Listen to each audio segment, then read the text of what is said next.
Yeah. I'm gonna buy that one and that one.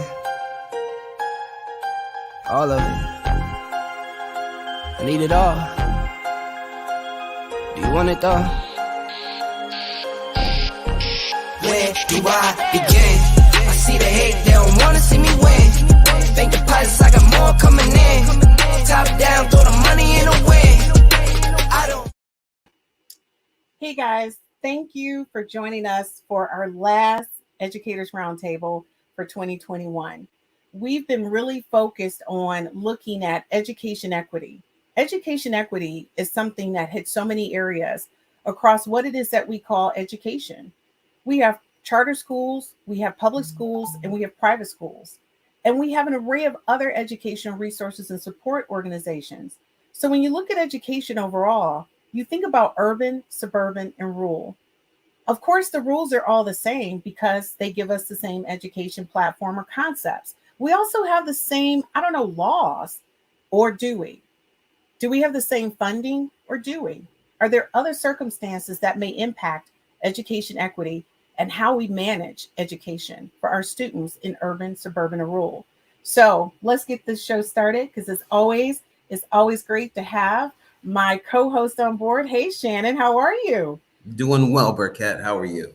As always, I'm so happy to see you. So listen, I just want to say, New York, you guys have been in and out of the news. What's up? You guys have been like hot, too hot. There's a lot going on in New York right now. A lot going on. New mayor incoming January 1st, new chancellor, new police commissioner, female for the first time in history. Congratulations on that one. I was really excited. Yeah. Okay. New York's going to look a little different at the start of the year, for sure. I'm loving it. Okay, so listen, I want to say that we have a couple of guests, but our guest is going to join us for our first half. I'm really excited, and not because she's my cousin. It has nothing to do with that. I think Dr. Mason has gone through education for the past 30 years. And when you talk about a person who started at grassroots, looking at how she can change the scope of how education is done in urban education. She then extended herself out to charter schools and also to suburban, and she then decided to start her own practice. So I'm going to say to you, we not only have a rock star, we have somebody who's truly a game changer. She has worked in Detroit Public Schools as a CEO and Superintendent of Excellent Awards and received numerous accolades for her work in leadership. I want to say to you, the National Alliance of Public Charter Schools in Washington, D.C., she was honored by them. And also that happened in March of 2019. And she was selected as one of the 25 nationwide innovative public school leaders in the National Alliance of Public School conferences in Washington, D.C. I see my hat goes off. And again, not because she's family, because she's truly a rock star in education.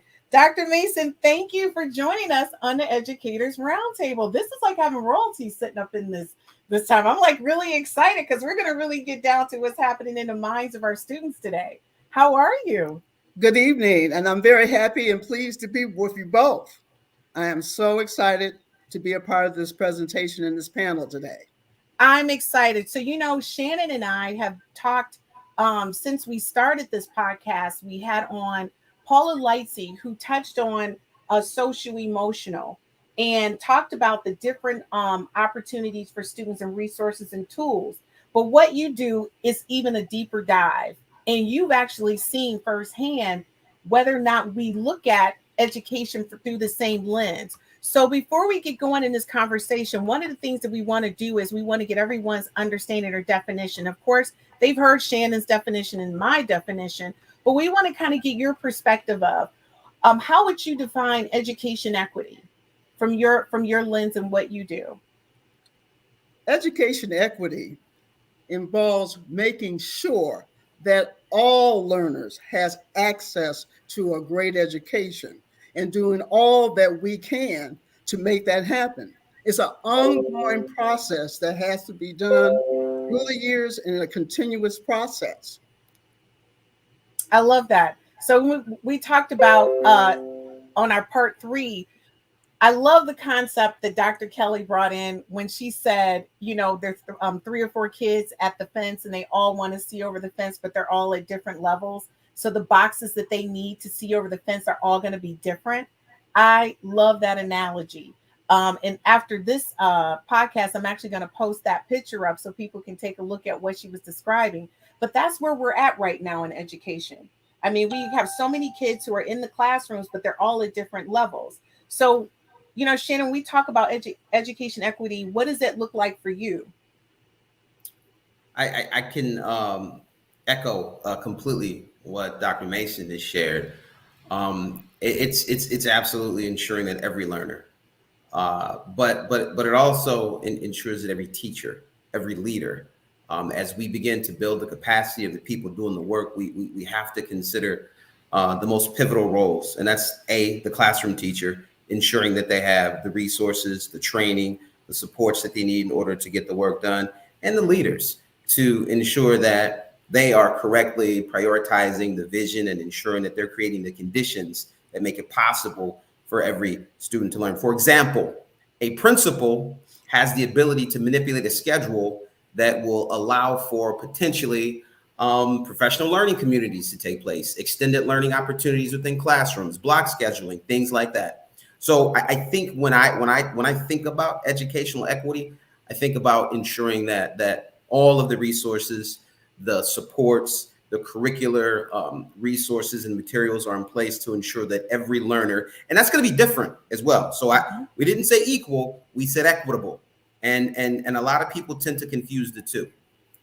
I like that. And I definitely agree with both of what both of you are saying. I think a lot of times in education, one of the areas that we definitely overlook is our students who are in special needs, or students who have additional needs outside of the norm.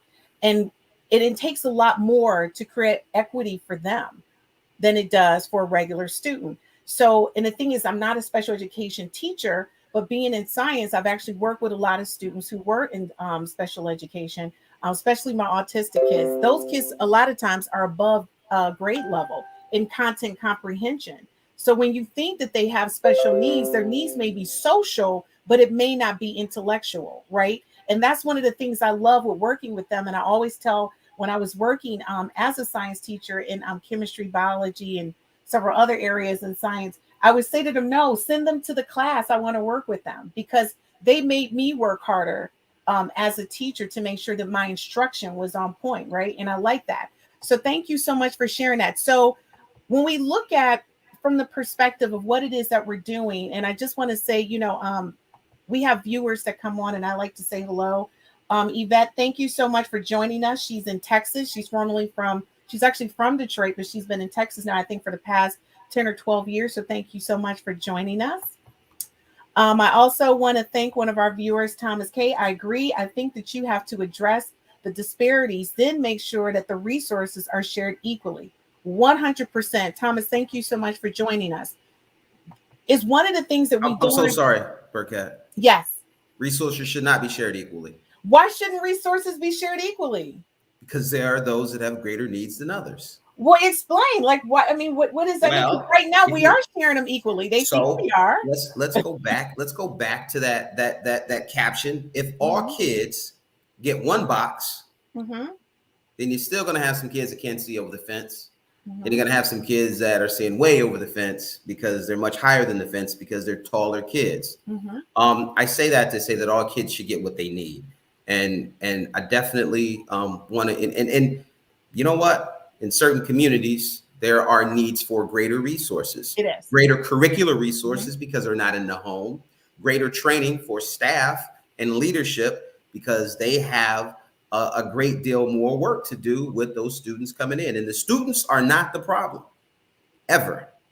It's our ability to move those students to where they need to go. So I definitely, I don't think that the resources should be equitably divvied up. I think that folks should be equally divvied up. I think folks should get what they need.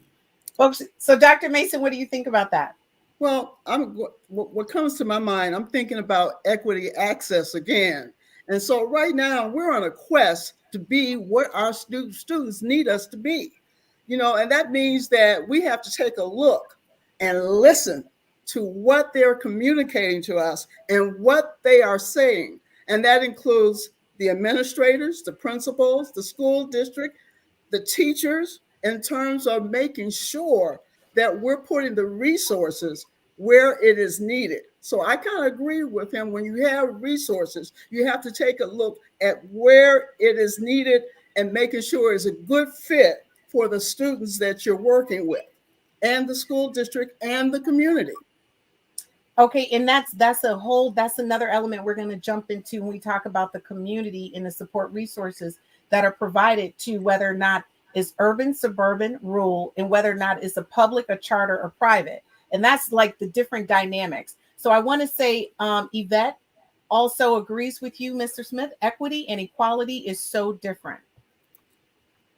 And that's great that we understand that. But the thing is, how do we execute that? So Dr. Mason, when we talk about the leaders in our school district, and Shannon and I often talk about this because both of us are previous leaders in school districts that we manage, and our perspective and how we did things are very, very similar.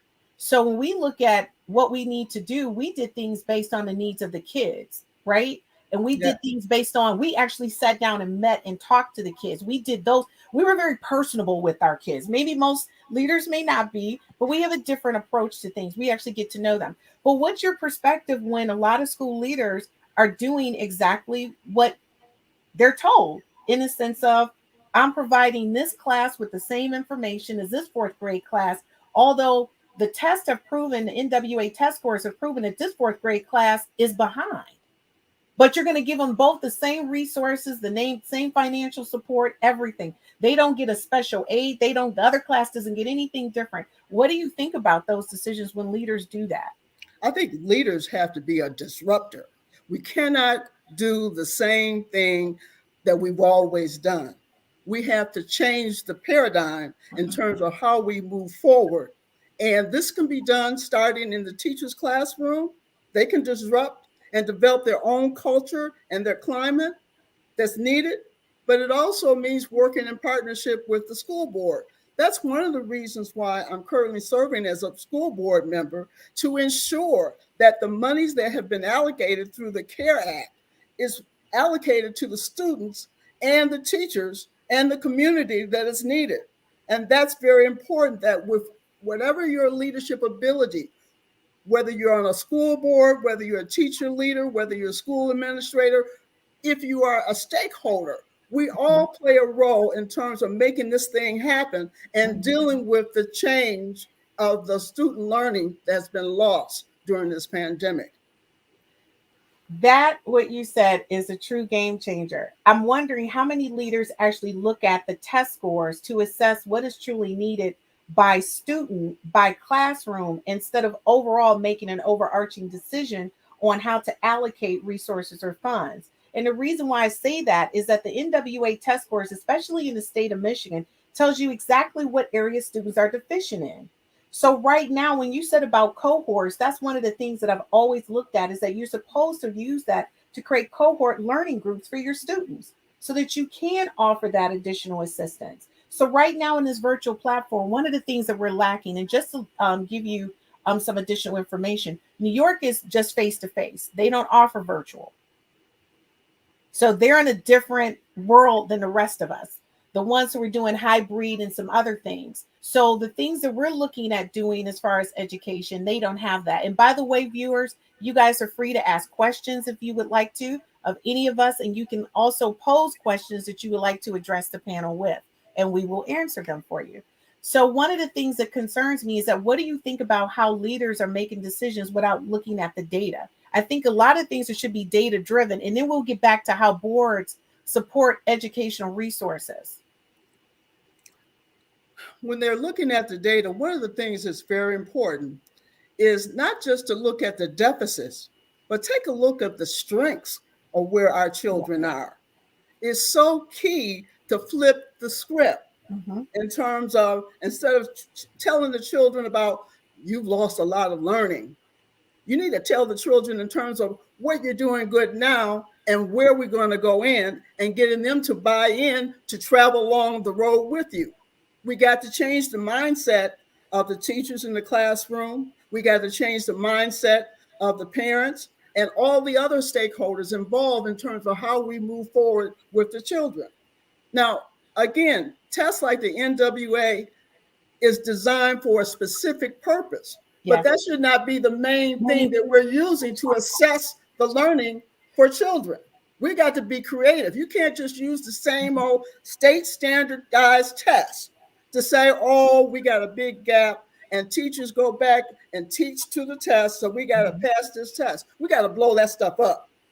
That's got to be blown up, and we got to do something different.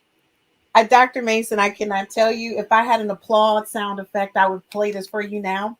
That is one of the things that I feel that has impacted us the most in a negative way. And one of the things that Shannon and I, we talked about it.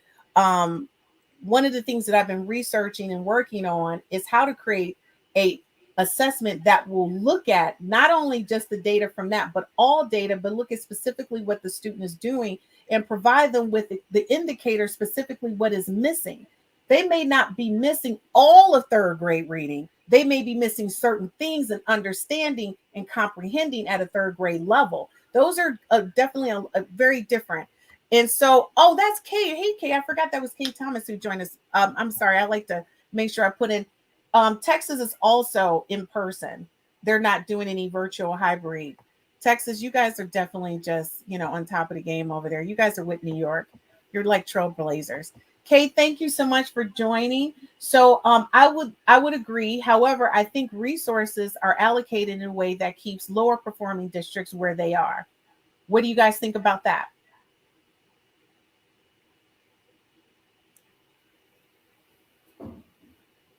I would agree. I agree on a couple of different levels. Okay. I think when you start looking at the foundation allowance that schools are allocated, while that's all kind of pretty equal, I think of resources from the human resources perspective, and I look at who's applying to, hired by, and employed by the most needy schools that we have. And ultimately, those are, most first year, second year teachers using that opportunity as potentially a stepping stone to get into another district. They're oftentimes very transient places. So when I think about resources, I really think about the human resources piece, and they're the least trained of the teachers as well. And so I agree with Thomas. Is it K Thomas? It's Thomas K. Thomas K. I definitely agree. But I think that building the capacity of those that are closest to the work is the most important work that can be done. And I agree with Dr. Mason when she talked about leaders being disruptors and really, because, okay, let's just be real. Life has been disrupted for the past almost 2 years. Yeah. And we are clinging to an old way of thinking and an old way of doing business that we need to let go of. And we can rethink this thing completely. We are poised for some whatever comes next greatness. And I think we should think of it as an opportunity. Okay, before we go to break, I just want to thank Yvette for watching. She applauded what we were saying in our last comment, and thank you for the positive feedback. So guys, as always, we want to take a look at what it is that we do in education, but we also want to look at how can we improve it. When we come back, we're going to get into what resources and tools are out there and get into the specifics of how we can integrate this from the top down. We're talking about the boards to the principals, to our school leaders, curriculum developers, to our teachers, and into the classroom. Yeah.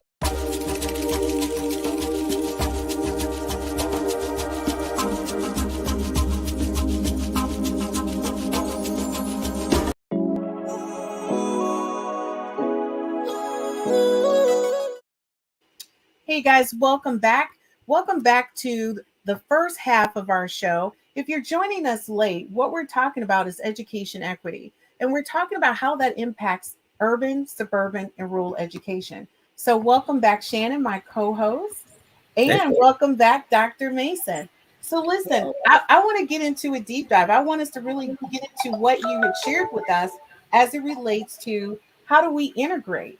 I think we look at boards, a lot of school boards are not as, how can I say, intuitive, maybe as your school board. Am I saying that nicely? I'm trying to say it nicely. They're not as intuitive as you, but not only that, there's a difference in their interaction that a charter school board provides versus a public school and a private school. So when we say this, folks, I want us to all be clear that they operate a little bit differently. So take a broader perspective on what we're about to share with you, so you can gain a little bit more clarity. But of course, a lot of what we're saying can be integrated. So, by the way, before we get started, um, Judge Leona Lloyd said, "Good point, Dr. Mason," on the last comment you made before we went to commercial. And thank you for joining us, Dr. Leona.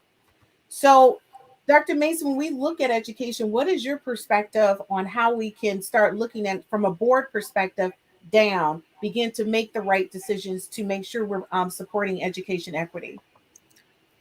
Relationships, relationships, relationships are key and critical in terms of nurturing and showing unconditional love for our students. And then building upon that, having teachers that genuinely care and love children makes a big difference in terms of helping us to move forward and helping the students to learn what it is that they need to do. So we have to take time in terms of identifying quality people who meet those goals and who want to be a part of this particular change that needed to be done. You have to also involve the stakeholders in the community. In terms of with the loss that has been done in terms of academic learning, one of the things that is a major outcome of this pandemic, and I think we have a slight delay with Dr. Mason. in terms of working with these children, to this day, we have 800,000 people who have died, close to maybe 1 million here in the United States. Our children are hurting, okay? They are hurting. They've gone through all kind of trauma. We have to deal with those barriers and put things in place that will help those children, help those families be in a position to help their children to learn and to grow. We got children going through stress, children going through anxiety, children during the pandemic that there's been an increase of homelessness. There has been an increase of domestic violence. I see it in my practice every day in terms of the number of referrals that I'm getting from protective services where families have been torn apart as a result of the pandemic and not having enough resources that's available to assist. So dealing with and making sure that we have more social, emotional resources for the schools and for the communities as we move forward is critical, as well as putting those things in place for academic success. Okay, I'm going to say that was the second half of our show, but we're going to dive into it right now, which is social emotional. We're going to do it because like you opened the door, but I'm going to take one step back before we go there. And I'm going to say, Shannon, what's your perspective on the feedback that Dr. Mason shared with us in relation to how we're not supporting students with their personal, social, emotional issues or concerns due to the impact of all these changes that have occurred? I'm going to tell you, I know a lot of students who kind of went through a panic attack because they couldn't see their friends. They literally went through it because that was their life source, right? Their friends. Maybe their home life wasn't so great, but going to school was ideal for them. That was a break from their reality, but they didn't have that. And you're seeing that in a lot of situations where kids are logging on and parents are walking around half nude because that's their real life at home, right? It's a little weird for them. So now kids are really embarrassed because of what's happening in their real space. So what's your feedback on that? And how has that impacted your district? You guys are face to face though. I think when you squeeze lemons, you get lemon juice, right? When you press apples, the juice comes spilling out. Whenever you put pressure on a person or a system or a structure, what's inside comes out. And I think that all of the challenges that we're seeing as a result of our current circumstance are a direct kind of reflection of challenges that they've always been there. We can just see them more clearly now. And I think that even when you think about the impacts of the pandemic on communities of color, how they've been disproportionately impacted financially as it relates to death rates, even when you think about communities that really struggle socioeconomically. Like you can really see all of the pressures that this pandemic has put on all of those systems, and all of the challenges have really made the weaknesses in the system much more clear. And just to be clear, I don't think schools generally do a very good job of meeting the needs of individual schools, students as is. And they haven't, not historically so. And I think even more so, the need is in place, but it's something that I don't know that all schools, for the most part, have prioritized. Okay, that's a clear perspective. So I'm going to say overall, when you look at what it is that we're doing in education, we're talking about from a board down. One of the things, and I totally agree with you, Dr. Mason, that they need to take more consideration how we support not only our students but our staff. The loss across all education levels has been huge as it relates to loss. I know 2 school districts who lost at least 2 to 3 teachers and students due to this. So when you think about that, are we offering the tools and resources they need to recover from that, to then focus on this major test or this assignment or content comprehension or achieving that academic goal or being more sociable as we are online right now? So when we talk about social emotional, because we're going to jump into that, that was actually the second half, but Dr. Mason, you brought it in. So we're going to go ahead with this. I need to know specifically when we talk about social emotional, and some of our people may not be aware of that. When we talk about that, what is 1 or 2 things you would like to see school districts integrate into their curriculum or processes that would support that? So when we talk about social emotional, we're talking about the children learning, or even teachers learning, how to manage your emotions, set goals, show empathy for others, establish a positive relationship, and be able to make responsible decisions. During the pandemic, our students lost a lot. They couldn't play football, that was closed down. The recreational centers were closed down. All the other avenues, Boys and Girls Club was closed down, where they could see other adults and other children to home into those skills. It went amiss during the early part of the pandemic. And so it's important to kind of partner with resources in the community, and those people who are in a position of leadership do some things with that. Case in point, I've served as a licensing consultant for the state of Michigan Department of Regulatory Services that licenses children group home, adolescent group homes, and children camp. One of the things in talking with some of the directors at the YMCA who are licensed for children, they were operating during the summer, during the first part of 2020.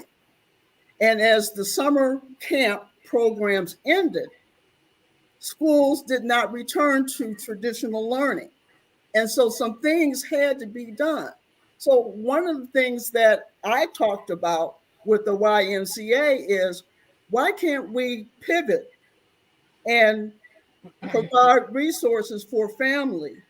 Since you're already licensed as a day camp or residential camp, can you provide online support services for those families who need care during the academic year? So as a result of having that conversation, the YMCA came on board, and they had all their day camps in the urban areas become satellite centers to provide support service for families and children in the online learning environment. They further have 2 major camps that are in rural areas up in the Upper Peninsula and also in the west side of the state. In the rural areas, those facilities became homes for people in that community whose schools were closed, where they were able to provide support and teaching and learning, and also still engaged in some of those recreational things that was missing during the pandemic. So those are some of the things that I recommend that people can do. For example, the state of Michigan had the Eat Up and Meet Up programs that provide food, breakfasts for families during the summer. Many of those programs were also licensed as a day camp. Many of those programs were at local churches. Through collaboration with stakeholders, we were able to get those groups to pivot to provide those recreational resources that were missing to engage the children and the parents to be able to reconnect with those things were very important. So doing those kinds of things and working with your partners who already have things in place can help the schools and help the community recover and begin to heal during this pandemic that we're going through. What is something that charter schools can do right now? And thank you for that. What is something that charter schools can do right now? Who can they reach out to in order to get that additional support? But before we move forward, let me share with you. Kay says create community partnerships and access for all, not just stakeholders and management companies. That's so true. That's so true. So, I mean, so when they say that, what are they saying that we're missing? What is Kay saying that we're missing at this point in relation to that? There's a strong need from what I've learned and what I see, going back to mental health services. You know, during the pandemic, there was a 23% increase of children going into the emergency centers and the emergency hospitals because they were dealing with mental health challenges. And so, again, tapping state resources and money that was allocated by Governor Whitmer, we were able to get satellite telehealth services to those children and to those families that were in need in real time once that money was released. And so it's very important to be able to talk with your legislature, have connections with your governor and all the other Board of Education people who can put pressure to put the money where it is needed in terms of helping those children and those families deal with the homelessness that they were experiencing, dealing with the domestic violence that was going on because everybody's home and getting on everybody's nerve. And not to mention the physical and sexual abuse that really went awry because the reporting process was drastically affected because those mandated reporters were no longer in the schools. They were at home. And so we had a lot of children suffering continuously because those things were not in place. That's why we have to partner with agencies and other private foundations to provide additional money to support that social, emotional connections and help the schools and be a partner. That is major. Shannon, I know you guys, and thank you, Dr. Mason. I know you guys suffered the same thing because of the population. You guys have one of the largest homeless populations for students in the country, and you guys have still successfully been able to support them throughout this COVID transition. I mean, how is that working in relation to providing them with the additional resources they may need, and kids who may now be going back into the system who potentially were not a part of that homeless due to sexual assault or something that happened in the home and they have to be placed in another care? I think the organization is asking different questions of itself at this time. And the questions that the organization is asking itself is, how can we support students through this trauma? How can we leverage high value practices such as restorative practices to promote healing, community voice? How can we attend to mental health? I think that for the first time in a very long time on a large scale, school districts and organizations are asking themselves those questions. And concretely, they're really putting the student at the center of the process, looking at their needs, thinking about how can we support students concretely with positive identity development? How can we support them in the processing of these emotional responses to the trauma that they face? How can we help them? And this is in response to all of the social unrest that we've seen over the past year. How can we help them think critically about power, about social justice, about oppression? And how can we engage them in critical conversations around race and racism. So I think that New York, it has adopted a framework that has really addressed that really handily. But I want to say to Dr. Mason, and I want to go back to a point that you made. School boards have an absolutely and what's interesting is you see school board meetings have become so much more contentious and public as of late. First off, most of these folks don't get paid. They are just public servants who do it for a lot of different reasons, but ultimately, most folks want to see schools and school districts thrive. So thank you for your service with respect to that. But if you are a school board member and you're listening, school boards set policy. School boards work with school communities to set the vision. School boards set the district priorities and budget. Like, those are huge decisions. So if you're a school board member, you have one of the most important jobs in really supporting the work on a governance level in moving forward. And Shannon, that's one of the things I think a lot of people are missing. When I served on school boards, I usually serve in the capacity of treasurer. And I have no idea why, but maybe they figured with her background, she knows numbers. And I do. I'm very finite when it comes to your budgeting and how you allocate your funds. And so in that role, it was much larger than what I anticipated, because to your point, I wasn't being paid, but I was required to be accessible to sign checks and to sign off on things quite often, especially in charter schools. But I'm going to say to you right now, what I'm finding, specifically in charter schools, their boards have a lot of people who have no education background. They're coming from different areas of industry. And I think a lot of things are being overlooked because of that. So when you have someone that's coming from a business background, not understanding how education works, it's hard for you to listen to all the concerns we have around curriculum and assessment, social emotional outreach, support services, when you've never come from that world. So I think that we need to do a better job with making sure we have the right people in the seats when it comes to board governance, to make sure what's happening in the classroom is happening. I like a good mix. I'm going to tell you, I do like a good mix. But right now, some charter schools are self-managing and no one knows how to self-manage. Agreed. They're falling apart. Yes. But it's also outside of the context of the charter world, an elected position. Anyone can run. Exactly. I think one of the things that we need to do is, and I've done a lot of this work, is really work diligently with school boards to build their capacity and understanding their role, right? And understanding kind of, why are you here? And really hammering in on the fact that they don't work at the school or in the district, right? Like managing the day-to-day operations is the responsibility of the person.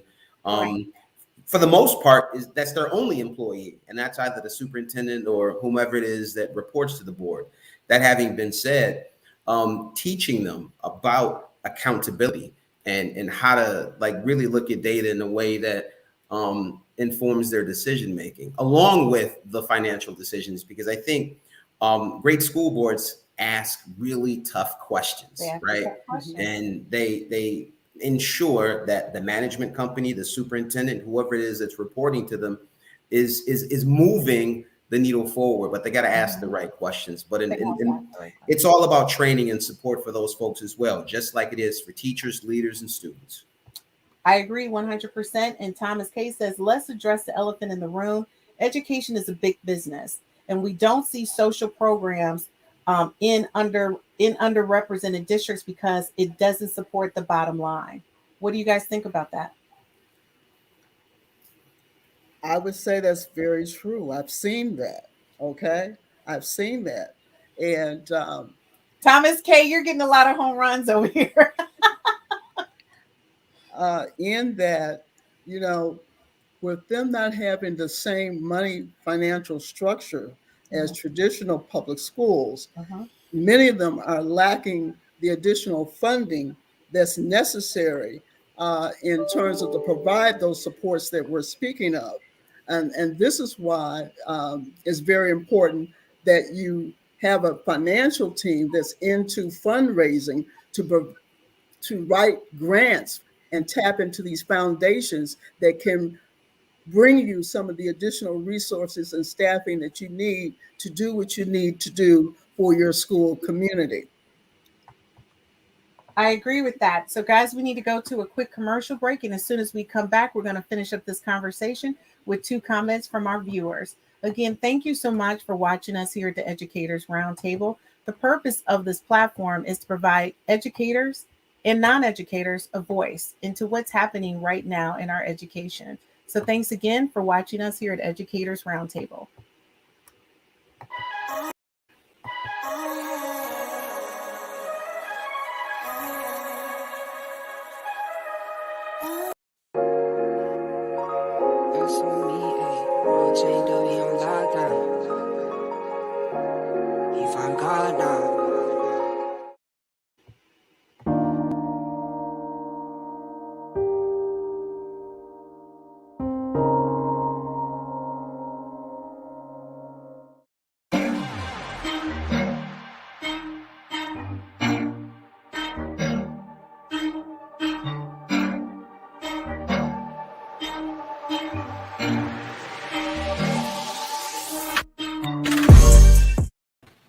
Okay, guys, we're back. And so where we left off in this section of our programming is that we were specifically talking about the roles that charter school boards play, or any board plays, in decision making and governance. So Trisha chimed in and she said, I just joined. I'm not sure if our parent communities understand how we lift their work, how we lift their voices to the school board in order to promote change. I've expressed numerous times to parents that they have the power. Although they have the power, they feel useless in many cases. Educating parents by empowering them to have their voices heard is an obstacle we must overcome in the inner city. What do you guys, I'm going to tell you, because parent teacher conference, we have to almost pay parents to show up in the inner city. Right? And I'm sure rural and suburban may not be going through that. But when it comes to board meetings, we see just the numbers aren't there. Even now virtually. Now that we're doing virtual, you would think they would just hit the link and join the conversation. So Dr. Mason, we'll start with you. What do you think about that? I think that goes to the heart of parent academies in terms of teaching them how to feel involved and empowered, and teaching them that you do have a voice. And this is how you can affect change, by using your voice. So having training programs for parents are very critical as it relates to assisting the school district do what they're doing. I watched one of your former episodes, and I understand the superintendent has been trying out all types of things in terms of gift cards and all type of enticement dinners and feeding your people to try to get them in. And that's all good too.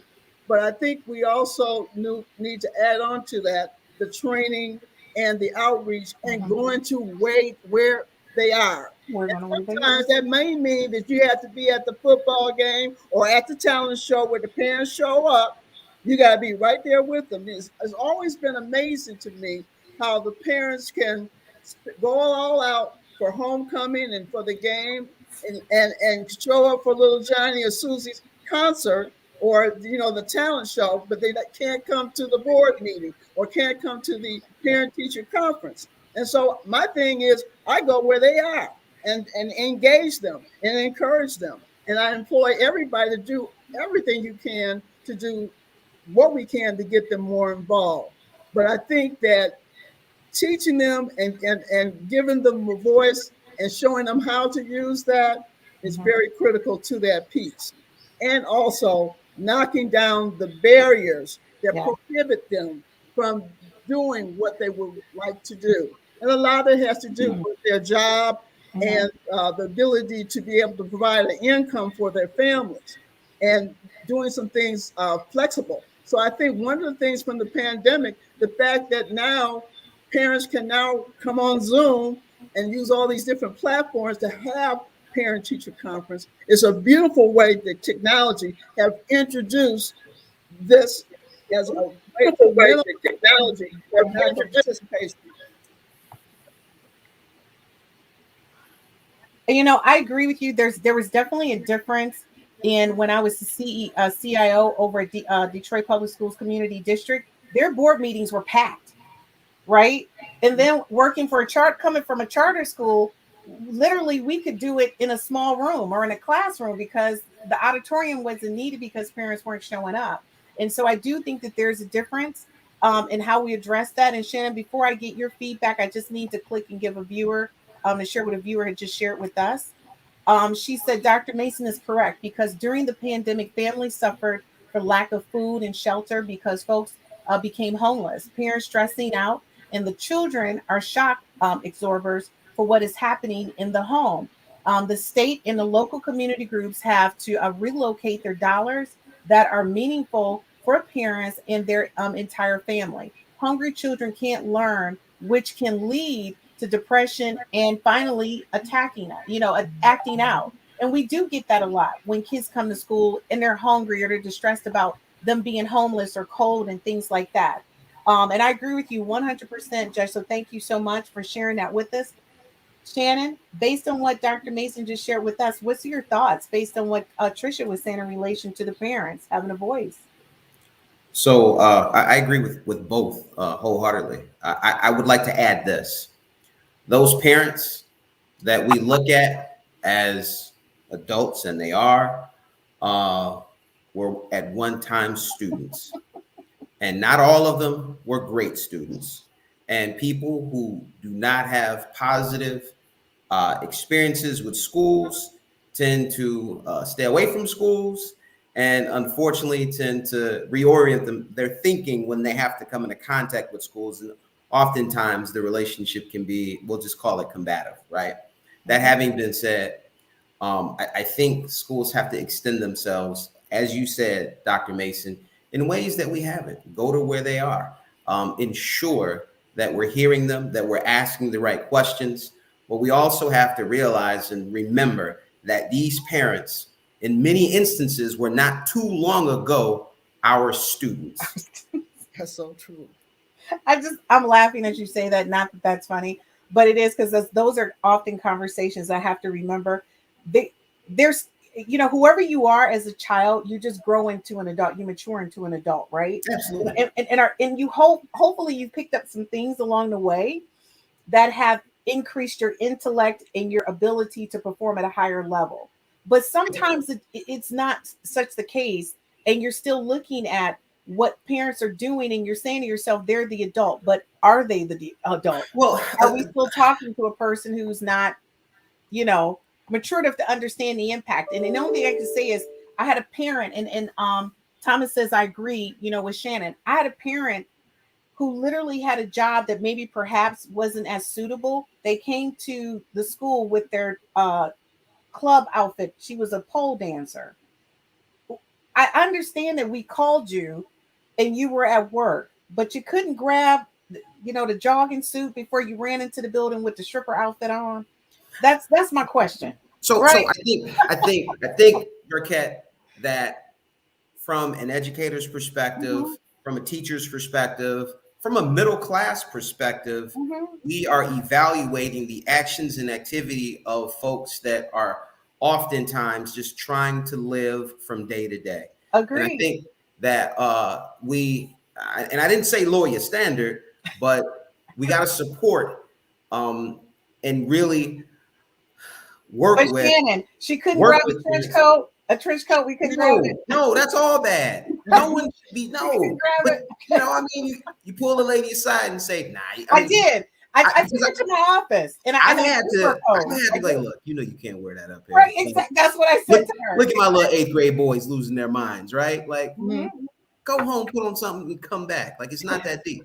It's not that. So, I'm with you, but I think you also have to have a relationship with someone in order to have that conversation. You can have the standard, and I don't think you waver from that, but it's all in how it's communicated. I agree. I definitely agree. And Shannon, I did take her to the side, but I think security just let her in, Dr. Mason, because they just got a kick out of the whole thing.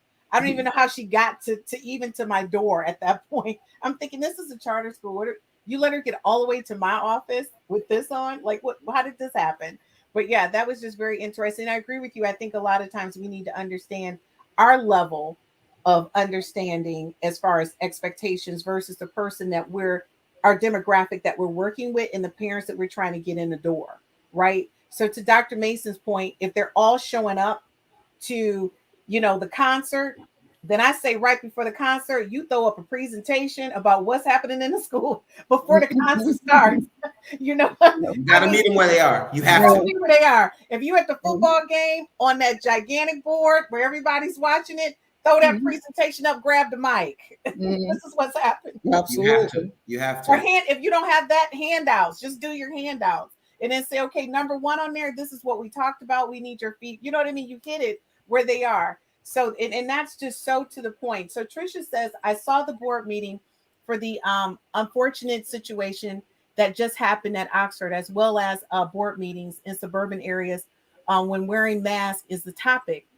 The meetings were standing room only. A lot of teachers and students in the inner cities are facing threats of violence daily from our parent populations, which may speak to why they are not there. What's your thoughts on that?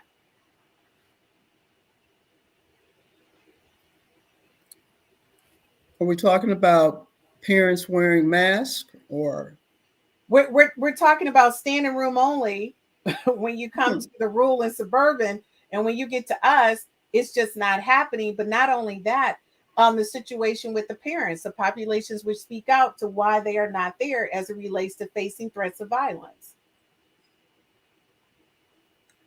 Well, there's many reasons, as I was saying before, as to why we don't have enough parent involvement. But I think that we should be proactive in terms of accommodating them and creating situations that would allow them to be more involved. And I think that the fact that I've seen a major increase of parent involvement through the Zoom format or Microsoft Teams in terms of allowing parents to participate in IEPs. Okay. Yeah. Whereas before you had a lot of absences and you were, scrambling all throughout the year, trying to get that parent up there to talk about the goals and the objectives. So I think that the technology platform has helped us to try to deal with that particular situation.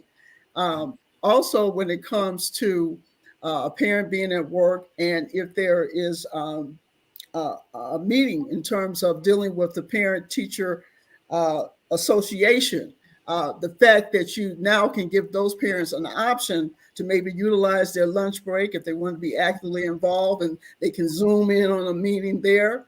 The fact that if you're having parent-teacher conference, if it's face-to-face, you can still now have platforms for those who make an appointment through the Zoom platform if they can't be there face-to-face. So there's a variety of different things that we've learned from the pandemic as how that can assist us in making the school community a better place for all. I agree with that 100%. There's definitely some things we can do. Shannon, what's your thoughts? No, we're all on the same page there. 100%. We're all on the same space, 100%? Absolutely. Well, Dr. Mason, Sheila says hello. Hi, Aunt Sheila. Thank you for joining. Hi, Aunt Sheila. Okay, so Thomas K says, the disdain for school is one of the generational cursors, and we have to build relationships with our parents in order to break the curse. That is exactly what Dr. Mason is saying. She's saying, look, we need to get in there. If they're coming for football, we got to go to football. They're coming for cheerleading, go to cheerleading. We need to go where they are and hand out handouts. We need to just put on a TV screen. Just do whatever you need to do to get these people's attention and say, hey, we need you. And we need to reach out proactively on a positive level as well. Right, and not negative all the time. Like, just say we need you. Let me tell you something. I tell people, when somebody says they need you, oh my gosh, that's just like so awesome to feel needed. Just tell the or your kid did something awesome in school today. I just want to call you and let you know what an amazing child you have. You know what? I just need to do a shout out. And so, Aunt Sheila says amen to that. Like, she totally agrees with the approach of just going where we need to go. So, Tricia said, listen, parents are making threats. That's why they are not at the board meetings advocating for change. what parents, I mean, I don't understand why parents are making threats to anybody. And I don't even know, I mean, Dr. Mason, when you look at it from your perspective, from a healthcare, like a mental health, how can we approach that situation so that we can kind of resolve some of this combativeness between parents and teachers and students, because it does seem to be a growing thing as we continue to work in this hybrid situation with education. I think as a board member, one of the things is very important to listen to what your parents are saying, whether they're irate or angry or making threats. Is having some of those resources available that you can connect them with to let them know they're being heard in terms of what they're saying. When you talk about the Oxford incident and the mass shooting that happened there, where we lost a lot of children, and a lot of children were traumatized as a result. One of the things that we did in the Detroit Public Schools, I was a part of a mass shooting incident at Henry Ford High School. And so as a result of that, what we did was have the resources right there in the school. We had Black Family Development with their counselors there for a whole entire year after the incident. We partnered with Spaldings for Children, who were there to provide daycare services for the parents, and many of the parents were students, in terms of helping them to deal with their life challenges, but dealing with the trauma. And so knowing where to go in your school community, in the building, is very, very important. We also had additional resources in terms of dealing with how do you manage conflict and resolution, and having that training for the students as a part of the recovery that we went through when we lost several of our students, and several of our students were injured. That was in 2009. So as a school board meeting, basically, if I have my mental health social worker that's there at the board meeting, to listen to the parent and talk with them if they need to express themselves some more, having those people available there is one way to deal with some of that. Yes. And so in a lot of these situations, and I don't understand if you guys experienced this in New York, but it gets a little rowdy sometimes when you have these combative parents. And I know at DPSCD and DPS, there was security, police, like actual police, Detroit police, who would just take them and escort them out. In that type of situation, Trisha, I'm going to tell you, it's a catch-22. I think, one, you need to try to work with those parents because, again, they're like children. There's a reason why they're acting out. You need to find out why. Why are they so angry and so combative? So if there's a way that you can reach out to them or have someone reach out to them, maybe an external party, a third party, a social worker, someone to try to assist and find out what the issues are. Maybe you all can set up a virtual meeting with them and speak with them privately about what their concerns are and why they're so combative to try to resolve their issues. That way you can kind of come together with some understanding, reduce some of that layering that you guys have. And then that way your board meetings can be more, constructive and not so minute on people feeling threatened, and you would get the participation you need. Shannon, what's your thoughts? So in New York, they have opportunities within each of the boroughs and parents come out, and it's not necessarily a board situation, but these are community meetings where the superintendent, the chancellor, they all engage parents around what some of the issues and concerns are. I've been to a number of those meetings in every borough, and I've never seen the violence. However, I do think having the opportunity to be heard is imperative, and building that in before you get to the point where you have a public meeting is absolutely important. And an effective practice that any superintendent or principal could put in place is really to have a parent council, and to have just a group that really that they hear and are heard from on a regular basis, to really get the pulse of what's going on within the community, but also to really hear what the concerns are. I like that. It's really changed. It goes back to what Dr. Mason's saying, is just changing the infrastructure of how we look at school versus yesterday versus today. We've got to start making some changes and putting some things in place in order for that to be successful. So I want to thank my guests for coming. I'm going to say it's just so much fun. Shannon, you know, you and I, we talk all the time and we have fun. But Dr. Mason, to have you on, I'm just going to say it's like royalty. Dr. Mason. I just want to say, and not because you're family. See, the thing is, Shannon, you probably don't know I have a lot of family doing a lot of different things. But the thing is, I never, ever have ever pulled a family to help support my career and what I do. In our family, you earn your own chops, right? You do what you got to do.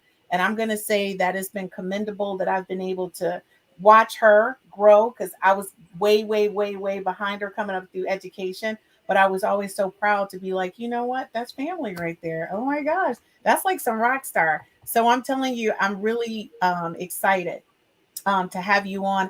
And of course, you're always welcome to come back. This is a platform that if you feel at any point in time you want to have an educators roundtable focused on any of your hot topics, please feel free to reach out. Our platform is heard all the way to Ghana. So we do a lot of great things, and I'm so grateful that my co-host, and I absolutely love Shannon. This has been a rock star year launching this podcast. And those of whom don't know, actually do something outside of the podcast, which is totally related to IT consulting. But because I do a lot of things with education and I am a former educator, I thought it was important to do this. So Dr. Mason, thank you so much for coming on. We definitely appreciate you joining us here at Educators Roundtable, and feel free to come back anytime. Thank you. It's a pleasure meeting you, Shannon. Very good meeting Thank you to the guests who's been listening or watching. I look forward to coming on board again. And I'd like to say happy holidays to everyone. Okay, and Tricia said, great show. Thanks for the platform. God bless you, Christine, and your guests. Thank you so much, everyone, for watching. And as always, here at Educators Roundtable, our purpose for this platform is to provide educators with an opportunity to share on hot topics in education. Unless we speak out together and begin to make change, we're not going to see change. Think about what Dr. Mason said. We really need to change the infrastructure of how we do education. And until we start taking a closer look at the tools and resources and what's really needed in order to set us apart from what it is that we do now to excel our students, that's our focus. Education should be focused on students and student needs. Look at what they do in New York, all the different resources and tools they offer, and they're still face-to-face. Texas is doing the same thing. But then a lot of our school districts are hybrid, and then we're still missing out on something that the students truly need. She pinpointed and said, social emotional is the key. When you have a kid that's hungry, if you have a kid that doesn't have any lights, if you have a kid that misses their friend, how are they supposed to focus on what it is that they're doing? The loss that we've had over the past couple years due to the pandemic has impacted all of us. So we really need to start taking a closer look. So in 2022, Educators Roundtable is coming back, and we're coming back with a bang. We're coming back with a brand new platform and what we're doing, and we're going to be offering more resources online and more support from all over the world. So I thank you now for staying tuned to us. And if you missed any of our other podcasts, you can always watch us on Facebook, Twitter, LinkedIn, and Facebook. So again, thank you so much for joining us here at Educators Roundtable, and I'll see you guys in 2022.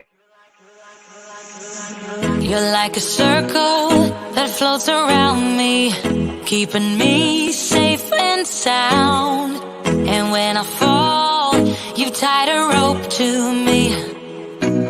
You're blessing me every day.